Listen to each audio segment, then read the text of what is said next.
This is Sarah Stewart Holland. And this is Beth Silvers. You're listening to a special episode of Pantsuit Politics, Flashback 2024. This is the last episode in our special summer series. We've been examining our recent history and how we've processed it, what's changed for us, what we've learned, what we see very differently now. And that feels different today because 2024 was about 5 minutes ago. So we're still sort of in triage mode. It's hard to take a big picture look at the road that's just behind you, but we're going to do our very best. Well, I just keep thinking about the Indigo Girls lyrics. Every 5 years or so, I look back on my life and I have a good laugh. Mm-hmm. That's the energy I think we should bring to 2024. Okay. Before we start discussing 2024 and how we see it 7 months later, we wanted to remind you that we'll be back to regularly scheduled programming next week. New episodes on Tuesday and Fridays, all of our regular premium shows. We're back in good and regular order, and we're looking forward to finding our routine again. As we do that, we'd love for you to share Pantsuit Politics with the people in your lives. We're publishing more video clips of our episodes, including like the full episode is on YouTube now if you want to watch it. But we're making more clips for Instagram. You can find them on YouTube as well, so it's easy to share. And if we have not clipped your favorite moment from an episode, just email us or DM us. We'd be happy to do that. We want to make it easy for you to talk about Pantsuit Politics in our episodes and all these issues with the people you love. Up next, let's dig into 2024.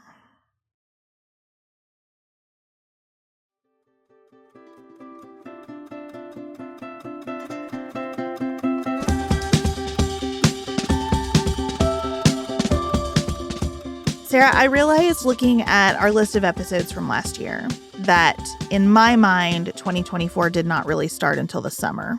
Because the summer is when we had the June debate between Biden and Trump, the assassination attempt, the switch to Kamala Harris, and the very compressed campaign. It's like I've just sort of blocked the first 6 months of 2024 when we were spending a lot of our time getting Donald Trump convicted in a New York court, like walking through all of the legal machinations surrounding his candidacy. And there was a primary, even though it didn't feel like much of one. Listen, here's the long and short of it. It only took me 3 presidential races while we have been doing Pantsuit Politics to figure out I need to treat these years a little more seriously.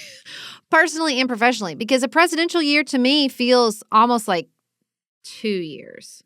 Like it doesn't have the flow of a regular year because instead of sort of coasting or running, really, there's no coasting during the holiday season. But, like you feel, instead of feeling like you're in a downslope from like Halloween, Thanksgiving, Christmas, that disrupts the vibe of the end of the year. And you feel like you have this big, massive event that you're like counting down to. Then it kicks off another type of countdown. So it's really like seasonally is very disruptive. It feels like there's more than 1 year packed in that year because of the primary. Then you have this like intense campaign season in the summer. Then you have the October surprise or whatever the hell happens during that time period. And then the election. And so this is the year that I like sat down and was like, you know what? This shit's not sneaking up on me again.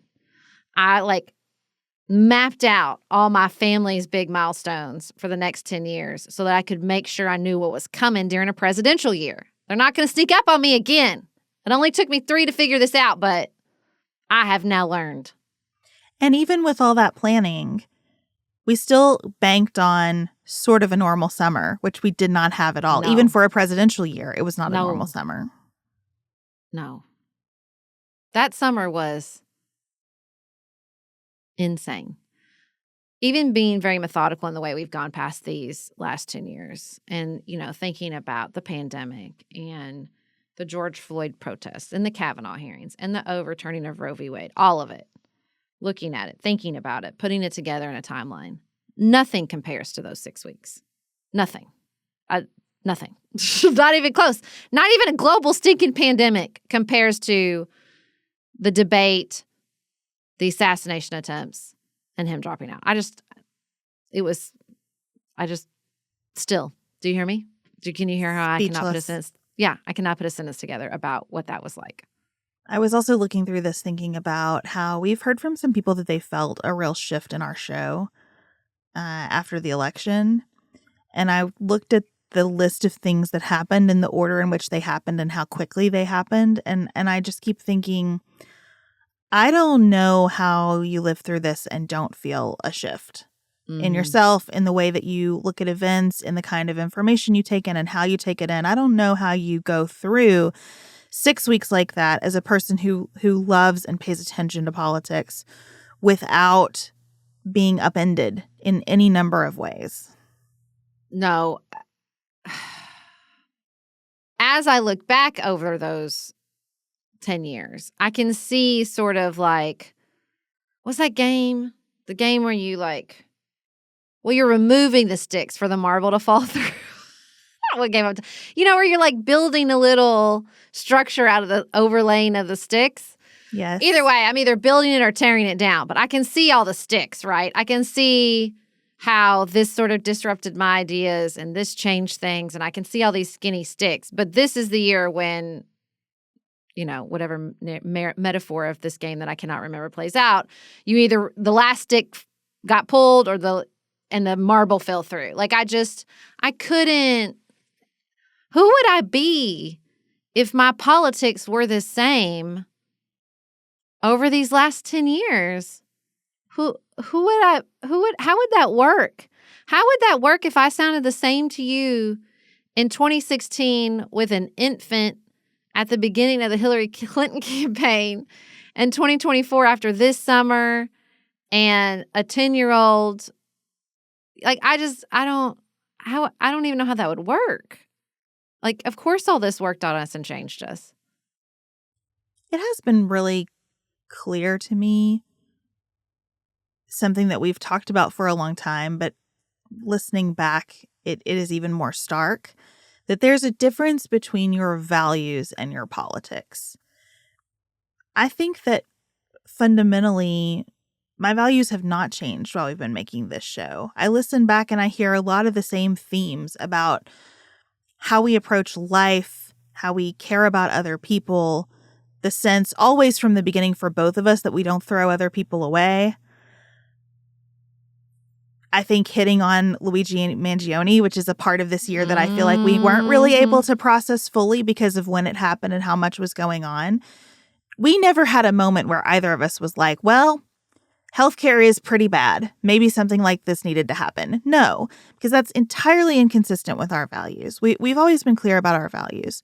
But yes, the politics have changed a lot and are still changing. And you can feel the shift in progress right now. I feel a lot of things still moving. It's like maybe we stepped off the airplane when the election was over, but we've been flying so long that your body still feels like you're on it. That's how I still feel in terms of the movement in my own sense of strategy and tactics and what this is all for and what it can contain and what it can't. I think, especially this year, I can look back and realize, like, it's not just even values, but that often my instincts, I can feel the moment and then the internet talks me out of it. Like, I look back at this, particularly this election year, and I think about, like, we did a spicy, like, the week before the election or maybe 2 weeks, where both of us were like, all but said, we think she's going to lose. This is not going well. Like, we were really down. And I had those moments where I thought, I mean, when he got shot, I thought, it's over. When he put his fist up, like, there was a part of me that was like, no, this is over. And Griffin was like, no, nothing ever changes. People will forget. And, like, they kind of did. Like, we kind of moved on in the headlines, but that doesn't mean America moved on. Like, the internet moved on. The internet decided what we should take away from this, but that doesn't mean everybody did. And so, like, I kind of talked myself out of it, and I got into the vibes, and I went to the convention and, like, all this stuff. But, like, that spicy, I remember us being like, again, and all but explicitly saying it, she's going to lose. I think we both knew it. And everybody's like, no, don't say, like, this is so depressing. Like, I'm on the streets, I'm knocking on doors. Like, you don't know, the vibe is so good. And I was like, okay, I want to believe y'all. But I could just, like, feel these moments where I'm like, no, I knew. When he got shot, I thought, this is bad. This is bad. People are not going, people want to root for the guy who got the bullet, dodged the bullet and put his fist up in the air. Like, that's just a real fundamental situation. They're not going to use their their reasoning, their frontal lobe to reason their way through January 6th and the downfall of democracy. It ain't going to happen. This is an emotional moment, and that's what people are going to respond to. And that is part of the reason that I am trying daily now to question my own reaction to almost everything, because I could perceive that a little bit happening for other people. But both things were true. Among the people who were in it with Kamala, the vibe was great. The vibe was the best it had been in a long time. She was running the kind of campaign that a lot of us had said we wanted to see, a positive campaign, a campaign that was fun and that was uplifting. And it did feel good, and it felt refreshing, and it was not heavily policy oriented, but we had all taken the lesson that didn't matter anyway. It was just about vibes, and here was a great one. And I think that split screen, because nothing about him with the fist in the air appealed to me on an emotional level. I was physically and emotionally affected by any American political figure being shot. I was devastated that someone took a shot at him, even though it's him. And it didn't matter. Again, fully inconsistent with my values for political violence to play out that way. But I did not think, wow, impressive that he got back up like this. I still just don't find him appealing. And so I just keep working on myself. Okay, Beth, what appeals to you does not represent everything. Okay, your sense about what people are going to gravitate towards has to be different than your sense of what you gravitate towards. And it's shaken me up, in a way that I needed to be shaken. But I am going to allow myself to be shaken instead of just doubling down on where I was before this. Yeah, I think that I had the experience with Kamala that a lot of people had with Hillary. Like, I was too loyal to her. I could not see clearly how people were reacting. But I have no loyalty to Kamala Harris. Like, I'm not in it with her in the same way. And so from the beginning, I thought this is not a candidate people are going to be excited for. I had too many people in my life who are not dialed in the way I am, and I've learned to listen to those people. I have a lot of friends who they're like my little focus group. Like, I know they're surfing above this. Like, they're not completely checked out. They're not completely cynical. They care. They pay attention, but like a normal level. And like, I had a friend who like hated Trump, and kind of like a former Republican, pays attention through like basically watching the news. And when I was like, oh, it's going to be Kamala, and she was like, oh, no, I'm not voting for her. Like, and I thought, that's not great. That's not good. That's a hard thing to overcome. And so I think I just knew it. I think I just knew it deep down. And again, like my loyalty to Hillary, and I'd like to avoid whoever we pick, in 2028, that sort of same blindness.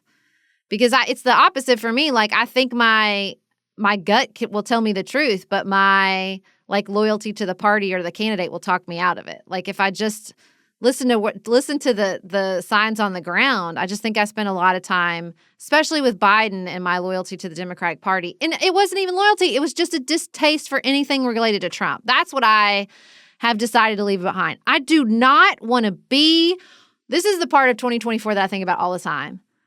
The way we went from 60% of – or that's too optimistic.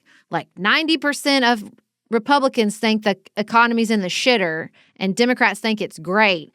And 2 weeks later, the numbers were reversed. That's so stupid. I don't want to be one of those people. I really don't. I hate that about America right now. I hate that we tell ourselves if they touch it, it's rotten. And if we touch it, it's gold. That's what I want to leave in 2024. I did that around Biden. I was, I will go look back and listen to me say, like, he's too old, this is a problem. But, like, I don't want to do that anymore. I really want to see how things are as clearly as I can. I don't want them to be defined just by Trump's in the vicinity, so everything's awful. Because I think that turns off the people in the middle who actually need to be persuaded and who actually aren't party loyal either way. And so that's kind of, I think that's sort of like the scales fell for my eyes in a lot of ways in 2024 to the sort of partisan blindness that I had on so many things. And like I just like I have such a low tolerance for it. I don't even like beloved friends who like just in fairness just want to show up in my group text and bitch, and I'm like, miss me. I don't want to do this. I don't want to talk about how America sucks on July 4th even though last year we loved it. Like I can't do it. I can't do it anymore. I don't want to do the America sucks thing. Period. I don't want to do everything is terrible. This is the worst timeline. I don't want to see the dog with the house on fire anymore. Ever again, as long as I live, I don't want to see that meme. I do think that a lot of my posture this year is just like, grow up, Beth, grow up, America, grow up, everybody. Things are always hard.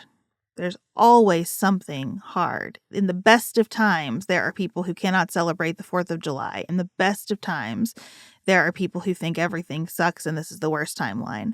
And I just am not going to be one of them. You know, in the worst of times, I want to be the person who can still celebrate and who still finds reasons for hope and, you know, examples of things that are going right. And I do not think that 2025 has been horrific. I think some terrible things have happened that I don't support, that I want to fight against, that I want to be reversed when someone else takes power, as I believe they will someday. But that's just going to be true every single year.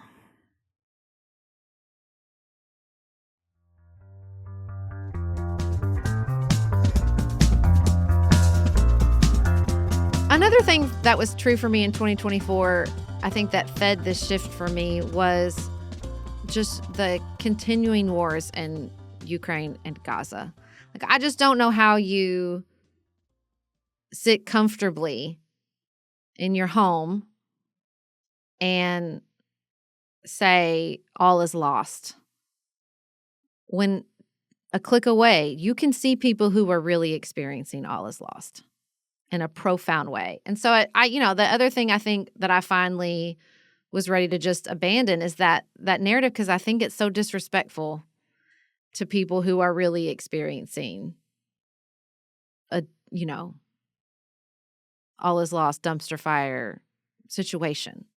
The situation in Gaza in particular has gotten so horrific, where you're talking about being fired upon as you try to desperately to procure food because your family is starving. I want to be real about what is going on in the world and not just be so America-centric and think it's not that we don't have horrific things happening in America and did in 2024, but I just want to be clear-eyed about that. I don't want everything to be defined through partisanship, and I don't want everything to be defined through my American perspective either. Yeah, I'm undergoing a real moment of feeling lost around my foreign policy because I love thinking about foreign policy. I also just have to honestly assess where American involvement has been helpful over the past decade. And I think the answer is limited in scope. I think it's not that nothing that we do matters. Of course, that's not the case. I think more that does good never makes the headlines than the things that actually do make the headlines. So I think I both want to have a more respectful posture, like you said, toward people who are really in the throes of violence and despair. And at the same time, I kind of want to be more America-centric in what I spend my time thinking and talking about here. I think that I have spent too much time on, you know, conflicts that are relatively minor, that the United States is not going to get involved in, to the neglect of American public schools, you know, at the expense of time that I could be spending on emergency management, just the kinds of things that we can do something about. I think I want to put more of my energy into the things that we could do something about. Not that I still don't want to be curious and a student of the world and a witness to things that happen, a witness to suffering, but that I really lock in on the things that I can influence. I think, you know, the conflicts in Ukraine and Gaza make that so difficult because they become a part of our domestic politics and have so profoundly, especially Gaza within the Democratic Party. And I think that's another thing that shifted pretty profoundly in 2024. I think even from the convention to like December, you could see a profound shift. And the way that the Trump administration has used that conflict politically within academia, within immigration battles, like it's just going to continue to be sewn into so many things. And that's another place that I think in particular it's so much is defined by the past and old rules and old understanding across that region that is dramatically different than it was 10 years ago, 5 years ago, in a way that I don't know when the reality is going to catch up with everybody's narratives. And we are dependent in so many ways on everybody's narratives because we're not there.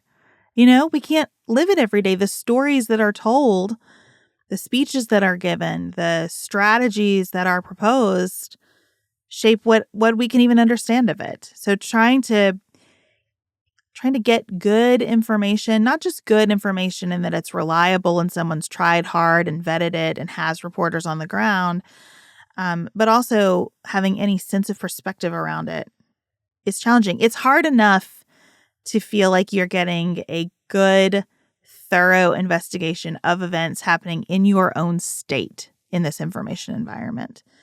The foreign policy scene is becoming even thornier. Yeah. And I do think Mangione was huge this year. Yes. And listen, nobody wants to hear me say this. There's a through line from the slap to Mangione. It's where I started seeing people unapologetically on the left advocate violence. If the cause is good enough, violence is okay. No. And not just because I, because of my faith, believe that violence and murder is wrong. But what I really want to shout and wanted to shout in the midst of this story is it doesn't work. Nobody feels more profoundly motivated to change healthcare policy because of what he did. It doesn't work. It shuts people down. It makes it worse for your cause to move to violence. But, there was a piece in Axios about how Democratic representatives are going to town halls and, the hardcore party activists are advocating basically for shredding the processes and the systems and violence. I mean, Donald Trump is radicalizing people for sure, especially these immigration raids and the ICE. And I think it didn't start in 2024, but Mangione is where I saw it so clearly. Like, oh, okay. So this is just another expression of, I don't have any actual values. It's about whose team you're on. And so the economy is shit unless my guy's in charge. Political violence is wrong unless it's in pursuit of my policy goals. Like, illiberal restriction of speech is wrong unless it's the speech I don't want to hear that I think is harmful. And I'm not doing it. Sorry, I'm not doing it. Murder is wrong. I feel really good about that one. Yeah, it just didn't even seem like a hard call to me. Nope. It is wrong to shoot a person on the street. In their back. In any context. Yes. Doesn't matter. Nothing else matters. I don't need any other facts. No. That was wrong. I don't care if it's Jeff Bezos. I don't care if it's Elon Musk. I don't care if it's Donald Trump.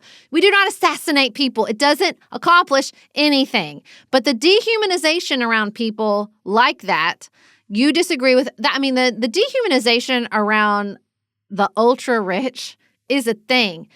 Dehumanization. Oh, I don't teach you how to care. Okay. It's not hard to say we don't dehumanize the oppressed. That's not the hard call. The hard call is how you hold on to your humanity in the face of an oppressor. And this ain't it. Well, it's the submarine, too. I mean, I remember having very controversial conversations because I did feel sad that people died in a submarine.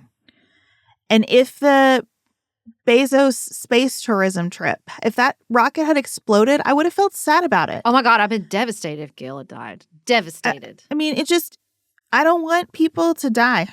No, I don't either. I don't know why this is hard to articulate. I don't care. I don't want people to die. This is not a good idea. It makes things worse. It absolutely makes things worse. I don't know. I continue to think about what would have happened if Luigi Mangione had killed that executive, Brian Thompson, in February instead of in December. What if it had been a time of year when it could have attracted more attention, when the holidays did not come around? The holidays for many, many Americans, which remind us of our values and connect us to other people in a deeper way. What would have happened if that went down at a different time? It really makes me nervous to think about it. I am so sad that it occurred and so grateful that if it was going to occur, it happened when it did, because I just think it could have lit this country on fire in a different month. Oh, I disagree. I think it happened at the worst time. I think post-election is why people were so nasty about it. I think if it had happened before the election, there would have been an expression. Instead of saying, we're so glad this man died, there would have been like, this is why healthcare, we should talk about healthcare. Because some people feel so radicalized around the cost of healthcare. This is why it should be something that both Donald Trump and Kamala Harris are forced to talk about. That's what I was so frustrated by. Not just the nastiness around the death of another human being, but the idea that, like, y'all care so much you don't care that he shot him in the back. I didn't hear anybody screaming about this during town halls or demanding that these presidential candidates, Senate candidates, House candidates answered for the rising cost of healthcare. Where was everybody? Where was everybody? That's what was so frustrating to me. I wish it had happened before the election so it could have found an healthy expression inside our democratic process instead of just rage against the machine. I feel like the rage of against the machine would have been louder and longer and provoked an even stronger counter reaction if it had been at a different time of year. I feel like the holidays kind of short-circuited this in a way that might have prevented some additional violence and tragedy. Oh, see, I think the election of Donald Trump is what fed it. I think if there'd still been a choice, people wouldn't have felt so like, well, we're stuck with Trump, so who cares if this stuff goes down? It's the Trump of it all that I think makes people so cruel. That's interesting. But you still see a through line from the slap. Because I feel like we are already moving in this direction, Trump or not. We are already moving in this direction. But there's no Trump or not. We're moving in this direction because of Trump. He pushes it. He's cruel. He advocates violence. And so people go, well, I can too. I can too. He's made it okay. If they're going to do it, we should do it too. If the economy sucks, then the economy sucks when you're in charge too. It's just so stupid. This is the eternal question for me about Donald Trump. Is it because of him or is he because of it? And I just don't know. I mean, I think it's because of him. It's probably both, right? It has to be. He tapped something, but he is not just an expression of something. He is a unique creature. He is a unique political creature that we have not taken seriously enough from the beginning, I think, in so many ways. Because there's absolutely, I mean, this was South Korea too, like with their martial law declaration. Like there is obviously something global happening with Nigel Farage and all these other, Bolsonaro and all these people that like there's something happening here. But I think that he is kind of a unique expression of that. I think he's a unique expression, but like could he have in any other context been this successful? I just don't know. And I don't even know if it matters, but that is a question that I continue to think about. And I especially am thinking about it, as we come through his first year of his second term and consider how powerful he is and what opportunities he's going to have. And will he be subject to the normal political forces like the midterm elections? And I just don't know because I still haven't put my finger on how much of it is about him. That's probably the eternal question for all 10 years, not just 2024. Yeah, probably so.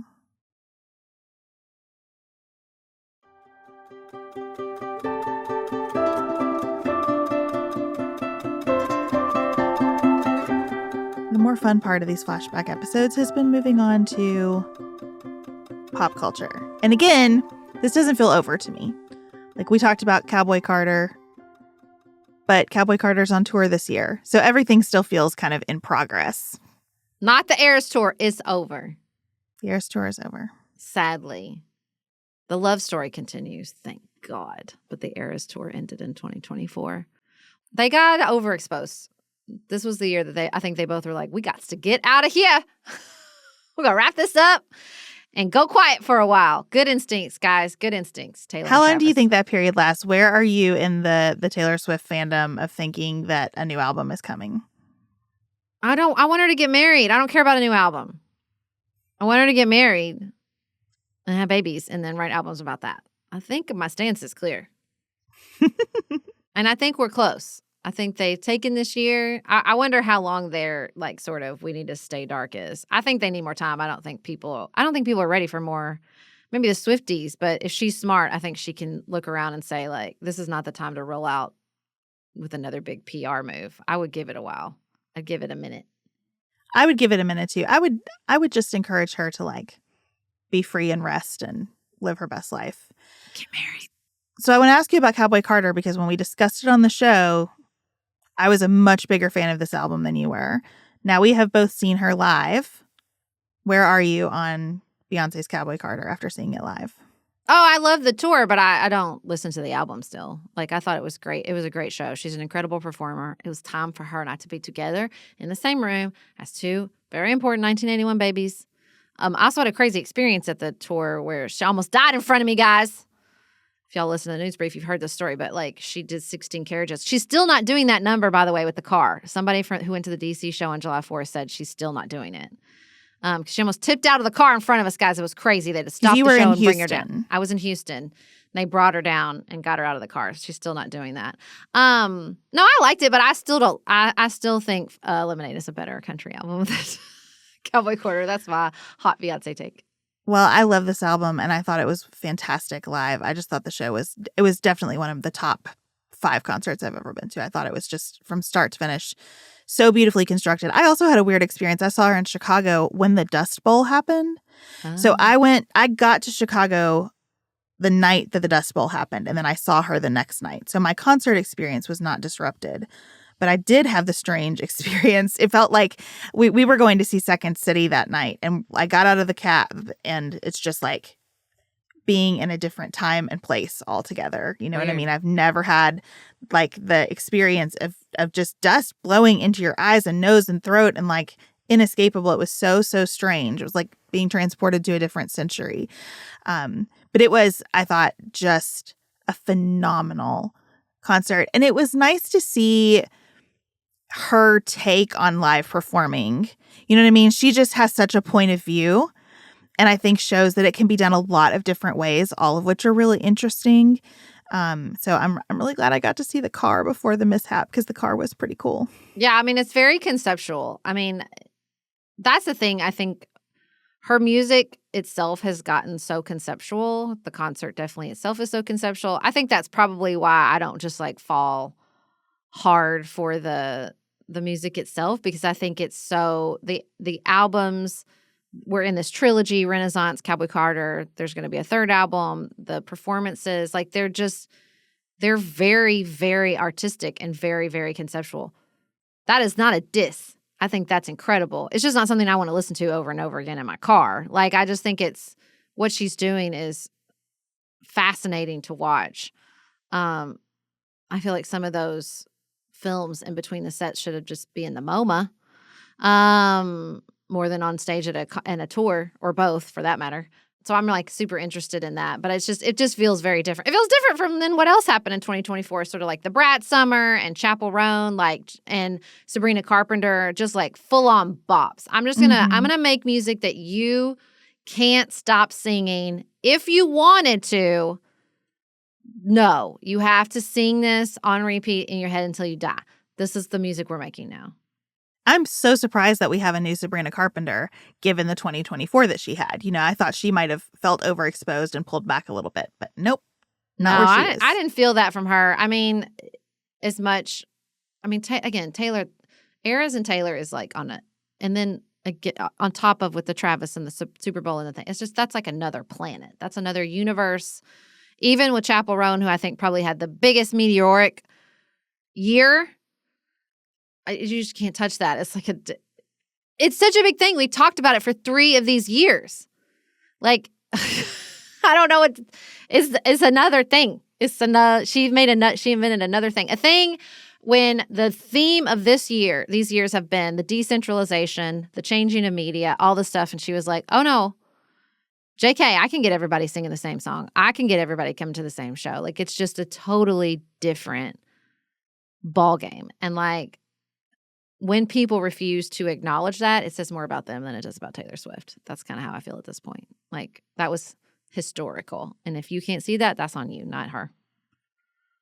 I think that's a good place to leave 2024. Leave it with Taylor. She brought the most joy of the year, that's for sure. So we'll leave it with Taylor. Thank you all for marching through time with us. As we said, we'll be back to normal schedule, current episodes next week. I, for one, am looking forward to getting back to normal schedule in every way. I feel kind of disjointed when we're in the summer, so I'm excited. Again, thanks for being here. Please share Pantsuit Politics with your people. And until next week, have the best weekend available to you.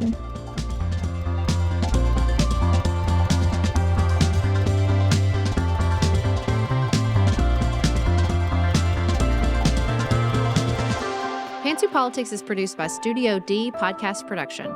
Elise Knapp is our managing director. Maggie Penton is our director of community engagement.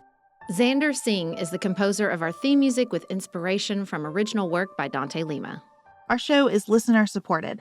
Special thanks to our executive producers: Stephanie Elms, Sasha Egolf, the Villanueva family, the Bookshelf on Church in Kilmarnock, Virginia, Lindsay Sauer, Laura Martin, Kristen Wendell, Christina Werner, Kristen Heidinger, Kimberly Ludwig, Julie Huff, Jill Biziano, Jessica Borrow, Jan Feltz, Jackie Franklin Earp, Heather Ericacy, the Charney family, Gabrielle McDonald and Wren, Ellen Burns, Connie Perchetti, Christian Campbell, Beth Loy, Ashley Terry, Anya Bensaka, Amy and Derek Starr Redwine, Carla Hegemeister, Emily Ho, Emily Grover Kopek, Christy Johnson, Charisse Winter, Ashley Kennedy, Mark and Rachel Redman, the Dixon family, Chelsea Garter, Christy Matthews, Ellen Scott and Karen Shoebottom, Jeff Davis, Kathleen Gallant, Michelle Wood, Nicole Berkless, Norma Starry, Paula Brimmer, Sarah Little, Vicki Jackman, Will and Jess Conway.